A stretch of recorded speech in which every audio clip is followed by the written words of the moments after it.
시청자 여러분 안녕하십니까? 복지TV 뉴스입니다. 정부가 전국의 장애인 편의시설이 양적뿐만 아니라 질적으로도 크게 늘어났다는 조사 결과를 발표했습니다. 하지만 정작 장애인들은 당사자를 고려하지 않은 설치로 접근성이 떨어져 편의시설 증가를 체감하기가 어렵다고 토로합니다. 그 목소리를 최지희 기자가 들어봤습니다. 우리 주변에서 자주 볼 수 있는 장애인 편의시설입니다. 정부가 지난해 장애인 편의시설 실태를 전수조사한 결과 설치 비율은 80.2%, 법적 기준에 맞게 설치된 비율은 74.8%였습니다. 5년 전 통계나 조사 초기에 비하면 크게 높아진 겁니다. 장애인의 접근성이 향상됐다는 평가도 나왔습니다. 하지만 실제 사정이 통계와 꼭 일치하지 않는 게 현실입니다. 장애물 없는 생활 환경임을 나타내는 베리어 프리 인증시설인 서울 광화문 광장을 비롯해 서울 도심에서도 깨지거나 벗겨져 바닥이 보이는 점자 블록은 쉽게 발견할 수 있습니다. 장애인 전용 주차장에 전용 표시가 없는 것을 비롯해 기준을 어긴 곳도 보입니다. 가장 큰 어려움은 장애인 편의시설에 당사자가 접근하기 힘들다는 점입니다. 또 편의시설은 누구나 안전하고 편리하게 이용할 수 있어야 한다는 인식이 확산돼야 하고 체감할 수 있도록 구축돼야 한다고 입을 모았습니다. 복지TV 뉴스 최지입니다. 국토교통부가 돌봄 서비스와 커뮤니티 활성화 등 다양한 복지 서비스로 복지 사각지대에 놓인 주거 취약계층을 지원합니다. 국토교통부가 지난달 28일부터 전국 15개 영구 임대주택 단지에 주거복지 전문 인력인 주거복지사를 배치해 취약계층 돌봄 서비스와 커뮤니티 활성화를 지원합니다. 그간 국토부는 영구 임대주택으로 저소득층과 취약계층 주거 안정에 기여했지만 물리적 공간인 주택을 제공하는 것으로 한정돼 있다는 평가를 받아왔습니다. 이에 지자체와 복지관, 보건소, LH, 주택관리공단 등과 네트워크를 구축해 건강과 안전, 일자리, 돌봄 서비스 등 다양한 복지 서비스를 제공해 사각지대에 처한 취약계층을 지원합니다. 나아가 영구임대주택단지가 지역 공동체 속에서 함께 발전해 나갈 수 있도록 주거복지 전문 인력은 영구임대주택 관리사무소에 상주하면서 입주자 대상 실태조사와 심층 상담을 통해 입주자의 주거복지 욕구를 파악한 후 주거서비스 운영 계획을 수립합니다. 국토부는 시범사업 점검평가를 통해 사업의 효과성을 분석하고 사업 개선 방안을 마련한 후 전국 영구임대주택과 매입임대주택 등으로 확대 방안을 마련할 계획입니다. 국가인권위원회가 교과서 속 장애인을 배려나 보호 대상으로만 묘사하는 데 대해 개선을 촉구했습니다. 초중등 교과서가 장애인을 배려나 보호의 대상으로 묘사하는 데 대해 국가인권위원회가 개선이 필요하다는 의견을 냈습니다. 인권위는 지난달 28일 인권위 인권교육센터에서 2018 초중등 교과서 모니터링 결과 발표 및 토론회를 개최하고 이 같은 내용을 발표했습니다. 인권위는 2015 개정 교육과정에 따라 단계적으로 개정되고 있는 초중등 교과서에 대해 2017년 초등학교 1, 2학년 교과서 모니터링 실시에 이어 지난해에는 초등학교 3, 4학년과 중고등학교 교과서 모니터링을 실시했습니다. 모니터링 결과를 통해 인권 친화적 교과서를 위한 고려사항을 제시했습니다. 먼저 장애인과 관련해 배려나 보호의 대상으로만 묘사하기보다는 일상적이거나 중심적인 인물로 다뤄야 하며 다양한 모습으로 그려야 한다고 제안했습니다. 인권위 설명자료에 따르면 국어 교과에서는 장애인이 사파에 등장하고 있지만 그 밖에 다른 교과에서는 장애인이 등장하는 사파를 찾아보기 어려워 개선이 필요하다며 장애인은 주로 신체 장애인의 모습으로 그려지고 있다고 지적했습니다. 또한 소수자 권리 보호 관련 내용을 제외하고는 장애인이 활동의 중심 인물이나 주인공으로 다루어지는 경우는 거의 없어 개선 필요성을 촉구했습니다. 연일 찾아오는 불청객 미세먼지로 숨통 트일 날이 없는 요즘입니다. 창문을 열자니 미세먼지가 걱정이고 닫자니 답답하실 텐데요. 경기도가 실내 공기를 자동으로 관리하는 첨단 기술 시스템을 어린이집이나 의료원 등에 설치하기로 했습니다. 보도에 정도리 기자입니다. 하루에도 수백 명이 오가는 공공도서관. 한쪽에 미세먼지 측정기가 달려 있습니다. 사람이 많거나 환기가 필요하면 자동으로 공기청정기를 작동시키는 역할을 합니다. 덕분에 실내 공기는 쾌적한 상태로 유지됩니다. 실내 센서가 미세먼지 정도를 측정해 자동으로 공기청정기나 환기장치를 틀어주는 실내 공기질 자동 관제 시스템으로 공기질 데이터를 실시간으로 모니터링하는 첨단 기술입니다. 경기도가 평택대학교와 손을 잡고 어린이집과 의료원, 산후조리원 등에 이런 시스템을 적용하기로 했습니다. 시범적으로 관련 국공립시설 50곳에 먼저 센서를 달기로 했습니다. 앞으로 실질적으로 시민과 도민들의 공기질과 생활의 쾌적함을 제공할 수 있는 커다란 기반이 될 거라고 생각을 합니다. 경기도는 시스템 설치와 운영을, 평택대는 데이터 분석 연구를 담당합니다. 수집된 정보로 만들어진 실내 공기질 지도는 미세먼지에 대응하는 정책에 활용할 예정입니다.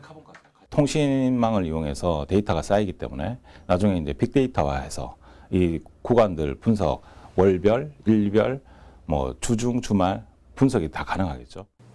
실내 공기질 자동 관제 시스템은 공개 입찰을 통해 사업자 선정이 끝나면 올 상반기쯤 설치에 들어갈 계획입니다. 국지TV 뉴스 정두리입니다. 따뜻한 봄이 찾아오는 3월 입학 시즌이 시작된 가운데 대전 성세재활학교에서도 입학식이 진행됐습니다. 윤성은 기자가 다녀왔습니다. 전국 각지에서 입학 시즌이 시작된 가운데 대전 성세재활학교에서는 지난 4일 신입생들의 입학식이 열렸습니다. 성세재활학교는 50년의 역사를 지닌 특수학교로 장애를 지닌 학생들이 유치원부터 초중고와 전공과까지 마칠 수 있도록 5개 교육과정이 마련돼 있으며 학생들에게 특화된 교육을 실시하는 학교입니다. 이날 입학식에는 학생들과 학부모를 비롯해 교육 관계자 200여 명이 참석해 진행됐습니다. 저희는 애체능 중점학교라고 볼 수가 있습니다. 우리 학생들이 중증장애 학생이다 보니까 국영수 2주보다는 애체능, 체육이라든가 미술, 음악, 컴퓨터 이런 교과를 통해서 학생들이 흥미롭게 수업에 참여할 수 있도록 지금 하고 있습니다. 한편 지난 2월 19일 성세재활학교에서는 유치원부터 전공과까지 각 과정을 마친 학생들의 졸업식이 열렸고 선생님들과 학부모는 그동안 힘들었던 과정을 회고하며 눈시울을 붉히기도 했습니다. 유치원 때부터 지금까지 다녔고요. 기분 좋고 기분이 날아갈 것 같아요. 대견하죠.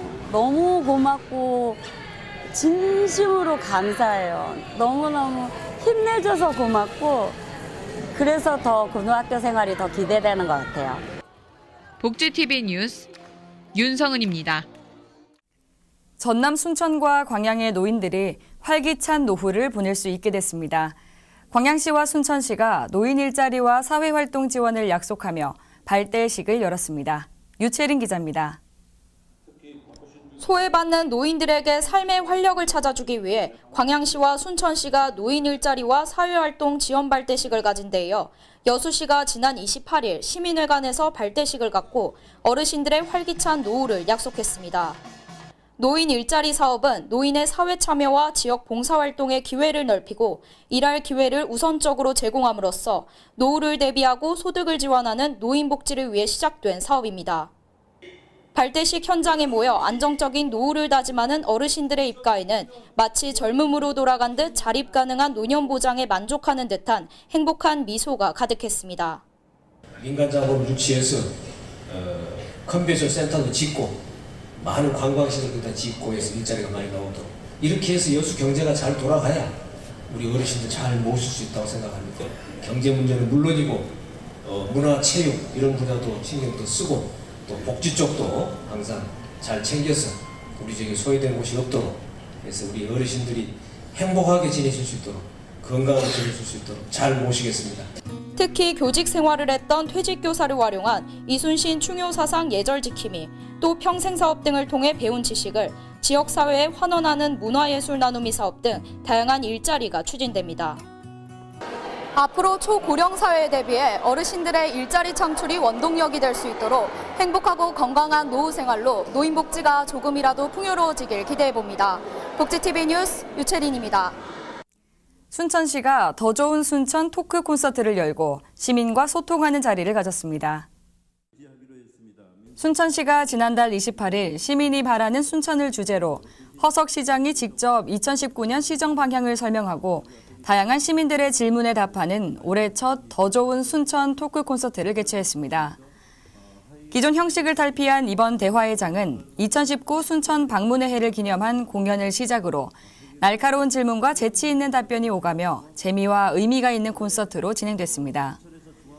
순천시는 광장 토론뿐만 아니라 골목 토론과 현장 토론, 아파트 토론 등 온 오프라인을 이용한 다양한 형태의 토론 문화를 확산시키며 시민 복지 향상을 위해 노력하고 있습니다.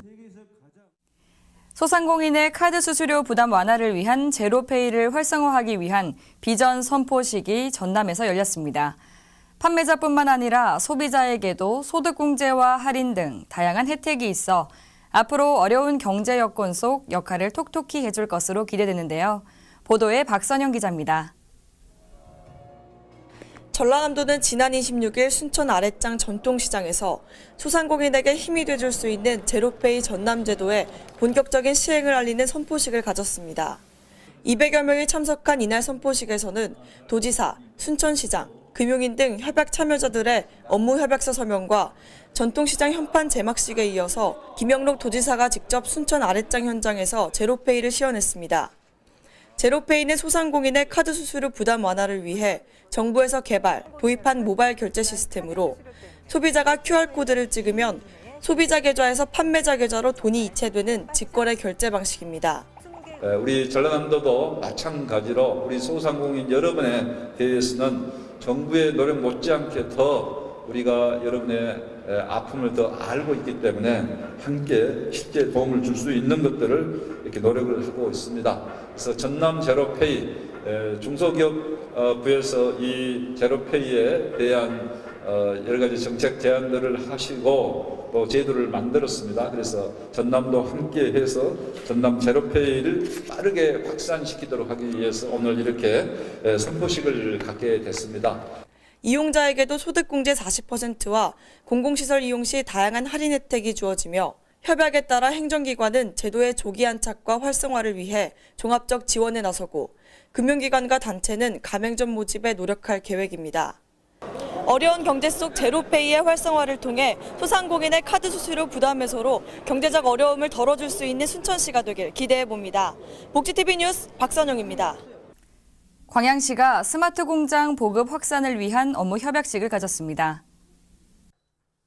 광양시가 지난달 25일 광양시청에서 정현복 광양시장과 스마트 공장 도입 희망기업 22개의 대표와 관계자들이 참석한 가운데 광양시 스마트 공장 보급 확산을 위한 업무 협약식을 가졌습니다. 시는 더 많은 기업이 스마트 공장 도입 혜택을 받을 수 있도록 전라남도 최초로 기업체 방문을 통한 수준 진단 사전 컨설팅을 도입했으며 스마트 공장 도입 희망 기업 조사와 스마트 공장 구축을 위한 설명회를 개최했습니다. 정부와 전라남도는 스마트 공장을 2022년까지 대대적으로 보급하고 사회복지를 위해 공장 구축 비용 중 기업이 부담하는 비율을 기존 수준에서 대폭 낮춰 부담을 완화해 줄 계획입니다. 계속해서 간추린 뉴스 전해드립니다. 앞으로는 장애 등급과 상관없이 모든 시각장애인이 본인이 원하는 경우 점자 주민등록증을 발급받고 전입신고 사실 통보 서비스를 통해 타인의 거주지에 위장 전입하는 것을 방지할 수 있게 됩니다. 행정안전부는 이 같은 내용을 담은 주민등록법 개정안을 입법 예고한다고 지난달 28일 밝혔습니다. 기존에는 1급에서 3급까지에 해당하는 중증 시각장애인만 점자 주민등록증 발급을 신청할 수 있었지만 장애인 등급제가 오는 7월부터 폐지됨에 따라 장애 등급과 무관하게 개인 필요에 따라 모든 시각장애인으로 발급 신청 범위가 확대됩니다. 장애인 등 교통약자가 전용 주차구역의 부족과 설치 기준 부적합 등으로 인해 이동권을 침해받고 있어 개선이 필요한 것으로 나타났습니다. 한국소비자원의 수도권 다중이용시설 30곳과 동시설의 교통약자 주차구역 주차 차량 110대에 대한 안전실태 조사 결과입니다. 그 결과 대다수 장애인 전용 주차구역이 설치 기준에 부적합한 것으로 나타났습니다. 한국소비자원에 따르면 장애인과 노인, 임산부 등의 편의 증진 보장에 관한 법률과 교통약자의 이동편의 증진법에 따라 다중이용시설에는 장애인 전용 주차구역을 기준에 맞게 설치해야 합니다. 설치 장소는 출입구와 승강기 근처에 설치해야 하고 안내 표지 등도 규정하고 있습니다. 하지만 조사 대상 시설 중 장애인 전용 주차구역이 설치된 곳 모두 설치 기준에 부적합해 안전사고 발생이 우려됐습니다. 이 밖에 자세한 소식은 웰페어뉴스 홈페이지와 장애인신문에서 확인하실 수 있습니다. 3월은 새로운 시작이 많은 달입니다. 꽃과 식물들이 고개를 내미는 때이기도 하고 또 입학식과 새학기, 개학 등 여러 새 출발이 있는데요. 시작과 출발이라는 단어는 언제나 설레고 떨리죠. 올해 봄 새로운 시작을 맞으며 다짐한 저마다의 꿈과 목표들을 저희 복지TV가 응원하겠습니다. 이상 복지TV 뉴스를 마칩니다. 시청해주신 여러분 고맙습니다. 우리 주변에서 일어나는 불공정한 사례부터 억울한 사연, 따뜻한 미담까지 장애인신문과 웰페어뉴스 홈페이지를 통해 보다 다양한 소식을 접할 수 있습니다. 시청자 여러분의 제보를 기다립니다. 웰페어뉴스 홈페이지 또는 전자우편, 전화번호 02-2655-9519로 많은 제보 바랍니다.